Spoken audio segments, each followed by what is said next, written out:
everybody, it's Dr. Joe and Callie, and yeah, you got some secrets to tell me? Today we're going to show you some stretches and exercises for patellar tendonitis or jumper's knee. You ready to get started? Let's get started. All right. Disclaimer alert, disclaimer alert.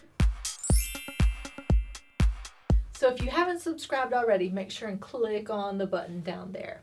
A great way, easy way to know if you have that patellar tendonitis or jumper's knee, because a lot can be going on with your knee, is usually the pain point tenderness is right up under the kneecap. So a lot of times you have to push the kneecap up, and then if I pushed in that space on my patient, it would be really, really tender, and they'd be like, oh, I want you to stop, after pushing that kneecap up. But then if I bent their knee and didn't push the kneecap up and then just press on that area, usually it's not very tender. So that's kind of a good way to know if it's that patellar tendonitis is right up in there. So pretty easy way to check that out. So to start off, just doing some patellar mobs or kneecap mobs is a great way to kind of help get everything loosened up, because that patellar tendon is connected to that kneecap.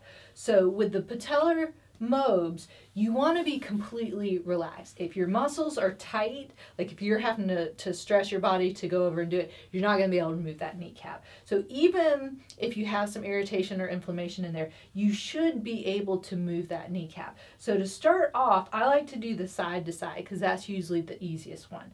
I know this is really kind of creeps some people out doing this and having the movement, but if you can tolerate it and get through it, it really helps loosen up that whole joint in there. So just a little side to side. You don't have to go too crazy with it, but you're pushing in medially, you're pushing out laterally, and just getting some good movement in there. It might not move as much as mine, but I don't have any knee issues, so mine moves pretty freely. And then after you do some side to side, just maybe a minute or two, then you can kind of grab it and then go up and down. So same kind of thing.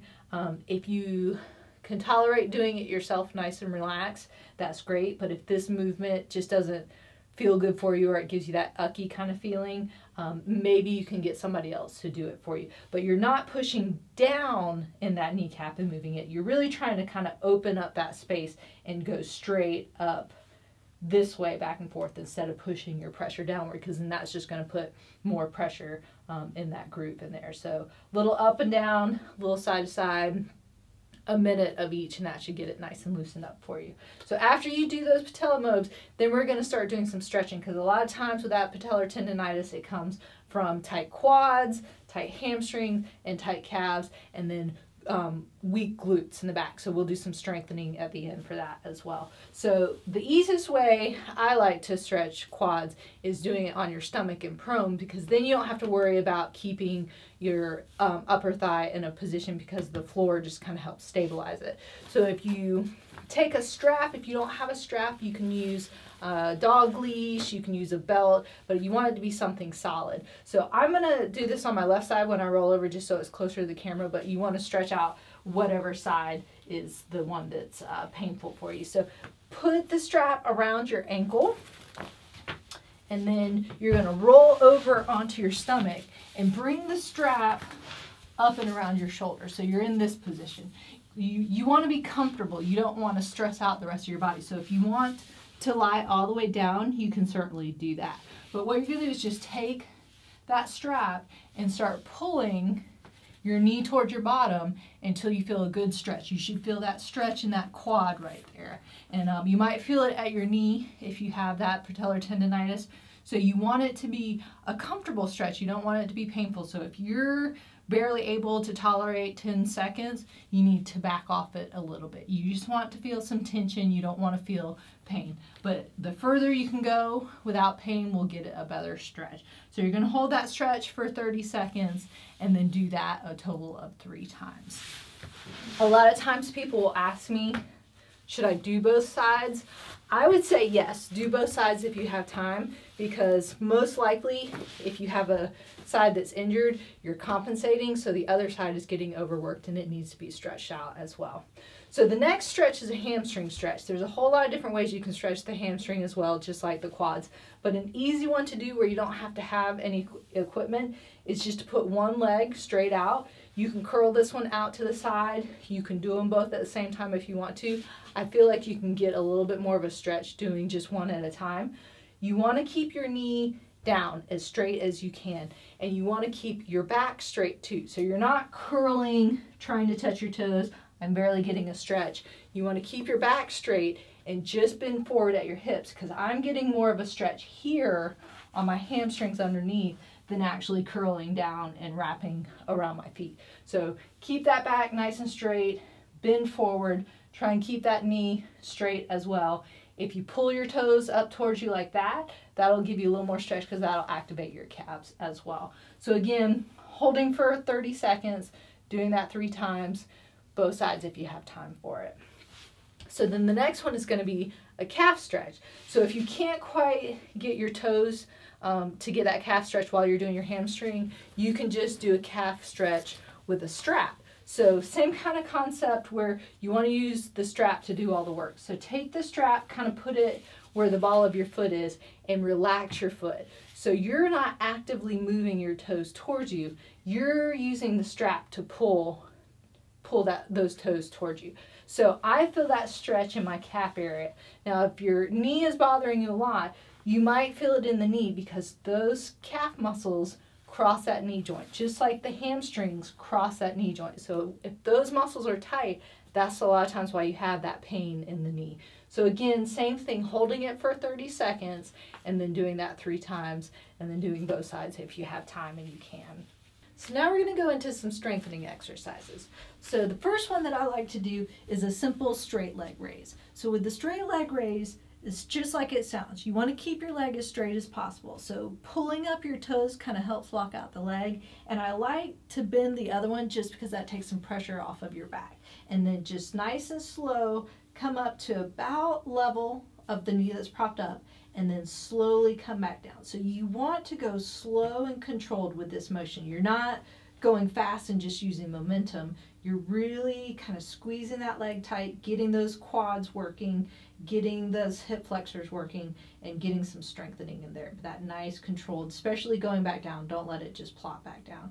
So I would say start off with about 10 to 15 of those, and then you can bump up the sets and the reps as you feel stronger, and then add some weights if you need to. So then you're going to roll over onto your side. So now this one would be the one that you're working. I'm just rolling over so I can see you. So this is going to be an abduction and side lying. And what you want to do with this one, again, get comfortable. So if you want to lie all the way down, you can. Make sure that your hips are perpendicular to the excuse me, perpendicular to the floor. You want to keep those toes tight again to keep that leg nice and straight. And when you come up, you want to go back just a little bit. So it's not coming straight up, it's going up and back and leading with that heel. So it's not coming up this way, but it's coming back leading with that heel and then coming back down. That's really going to work that glute med right there. So keeping your whole body in a pretty straight line, going back just a little bit, but keeping those hips perpendicular. So you're not rolling back with those hips as you go up. You're really just kicking it back, leading with that heel. So same thing, 10 to 15, and just kind of working your way up from there. And then you're going to roll over onto your stomach, and then get, again, now your glute max working a little bit. So whatever's comfortable for you, you lie all the way down if that's comfortable. I'm just going to prop up a little bit so I can see you a little bit better. But keep that leg nice and straight. So it's this one now we're working on. And then pull those toes to get that leg staying straight, and then just lifting up. Now on your stomach, when you're lifting up, you're not going to go very high. Your knee might bend just a little bit. That's okay, but try and keep it as straight as you can. But keep your hips on the floor. So it's not coming up like that. It's really just lifting it. So if you don't feel like you're going high, that's okay. That's still working the muscle. And then after you do those, bend your knee and then just lift your foot up towards the ceiling. So now you're doing this motion. And again, that's working those glutes in the back to help that strengthening. So again, 10 to 15 of those, work your way up. If you have time to do both sides, then definitely do both sides. So now you're going to do some bridging. So this is again going to work those glutes and those hamstrings as well. With bridging, I really like to tell people go slow and do one segment at a time. So when you come up, you're going to go up nice and slow, and then as you come down, really one segment of your back at a time. So you don't have to do it like one piece at a time. It can still be smooth, but really come down with the upper part of your back first, going down to your lower back. So that really just kind of works everything out, and then it's making you control that movement to get some better strengthening going on in there. So same kind of thing, 10 to 15. If that becomes really easy, then you can do 2 sets of 10, 2 sets of 15 as you go. And so the last exercise is probably one of my favorite exercises because it looks really easy, but it's harder than it looks, and they're called the clamshells. So same thing, I'm propped up on my elbow, but you know, get in a comfortable position because you don't want to irritate anything else while you're working it. So the leg that you're working is up on top, but again, you probably want to do both sides. So you're going to bend your knees and bring them up a little bit, and then have your knees on top of each other and your feet on top of each other. Your feet are going to stay together.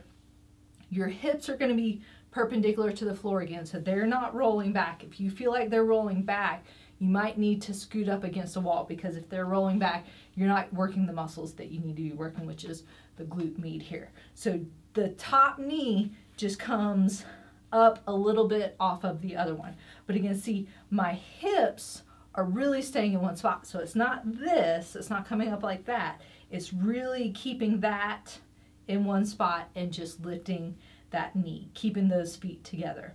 So again, this looks simple, but if you're doing it correctly, when you get to about 4 or 5, you're really going to start feeling it the first couple times you do it. But if you can get to 20, 25 easily and there's no problem, you can add an ankle weight to the top leg, or you can add a resistive band all the way around over your thighs and then still do that same motion and get some extra resistance. So those were your stretches and exercises for patellar tendonitis or jumper's knee. If you'd like to help support my channel, make sure and click on the link up here. And don't forget to subscribe by clicking over there. And remember, be safe, yeah, have fun, and I hope you feel better soon.